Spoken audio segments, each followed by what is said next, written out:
Baton Greeny, thank you. Not always. Literally every day I'm here during the season. But frequently you have like your shirt unbuttoned down to about here. No, that's Wednesdays. That's Wednesdays with J-Mac. Taco meat. And the great Adam Schefter is here and ready to go. Let's do it. We're going to keep Schefty busy today because the trade deadline is November 5th.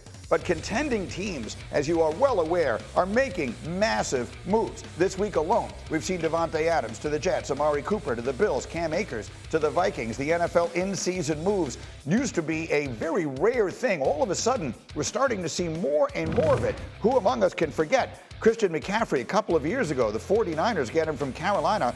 They went 10-1 the rest of the way, made a run all the way to the NFC title game. That move made a difference. 2021.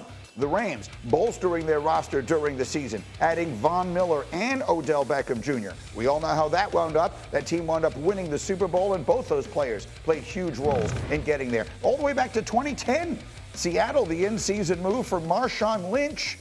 They would ride that all the way to the playoffs and beat the Saints in a playoff game thanks to Marshawn's Beastquake run, which sealed it up. So, that's the setup here. We have had those deals in the past. Again, we were talking about this morning, right? Trade deadline deals used to be a big deal in baseball, big deal in basketball. Used to be pretty rare in football. Not so much anymore, and we're bracing for more. Well, what's interesting here, to your point, is that the football trade deadline, usually in previous years, have been quiet.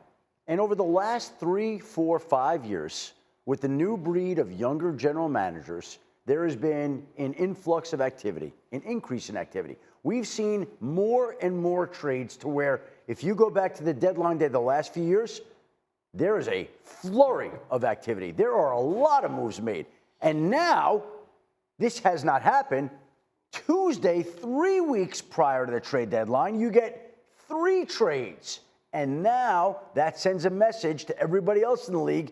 Better get busy sooner, and that becomes, I believe, a harbinger of things that are to come in the remaining few weeks here, where you're going to see a continued uptick in activity where general managers don't want to be outdone by another general manager, and you're going to see more and more trades here leading up to the November 5th trade deadline. So we're going to do this 2 different ways. We're going to do it the responsible way by asking Schefty for some names that we might be expecting to hear, and then we're going to do it the fun get-up way, where the rest of us are just going to put it out there. We're just going to make fantasy football trades that we would like to see happen, and then let Schefty tell us that they're not going to. Yeah. But let's start with the... Don't rain on our parade here, okay? Give us some names that people like you have their eyes on for real possibilities that we could see moved in the next few weeks. Well, we saw 2 wide receivers dealt on Tuesday, Davante Adams and Amari Cooper. And I think that is the position to watch here coming up to the trade deadline. If we take a look at some of the names that could be available here in the coming weeks,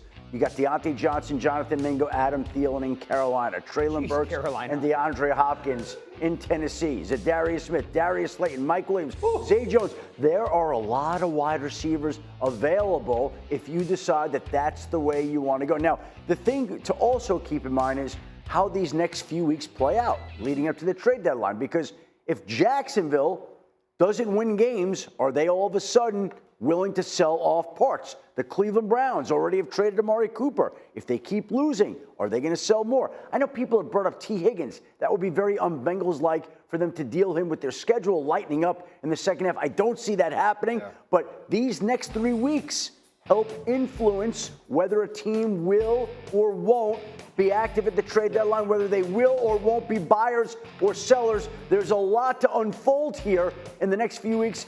Fluid situation that changes all the time. But there are a lot of wide receiver names that if you're looking for one of those, you could find yourself getting a decent player. So, Danny, let's make a deal. Give me a deal you would like to see take place between now and the trade deadline that you think would be an impactful one for a team trying to win a championship.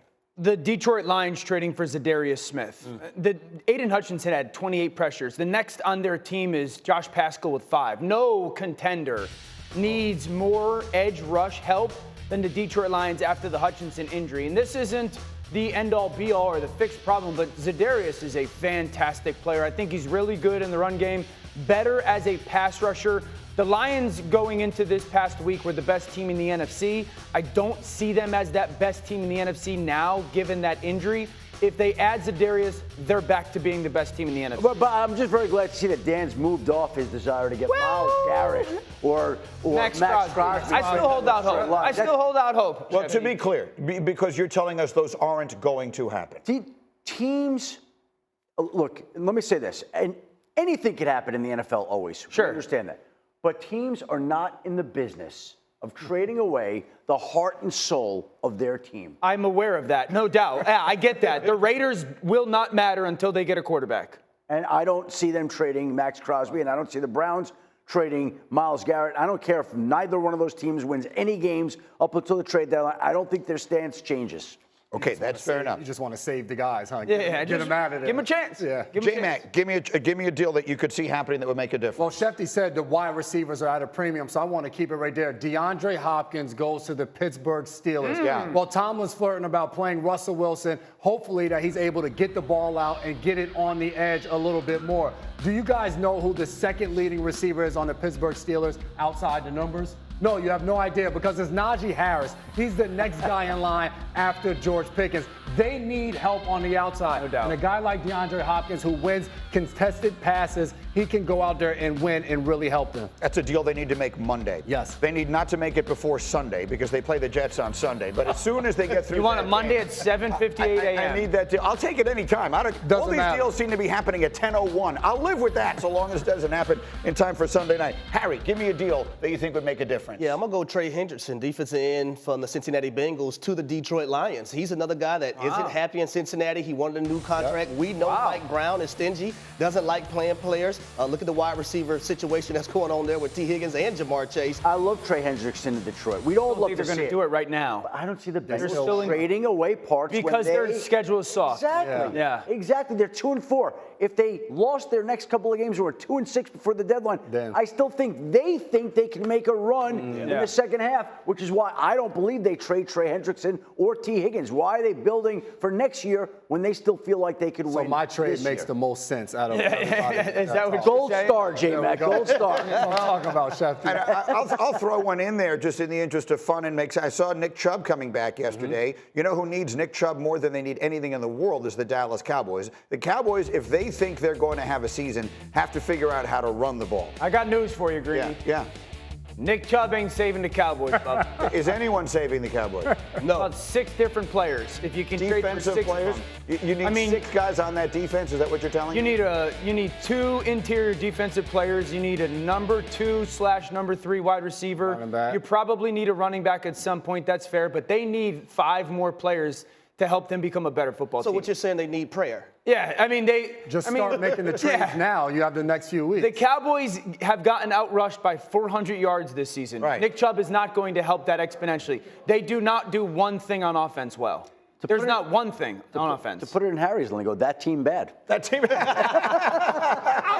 That's very well played. That's clutch. So I want to make sure I'm understanding what you're saying because Jerry Jones has gotten very testy this week, and you know we've all commented on that, and a lot of people think that down deep inside it is because he recognizes how wrong he got this in the first place. You're telling me they're unsalvageable between Correct. Unsalvageable. Correct. The only thing I have question-wise about the Dallas Cowboys, you sitting right here, is do they have any interest in trading a Micah Parsons or DeMarcus Lawrence?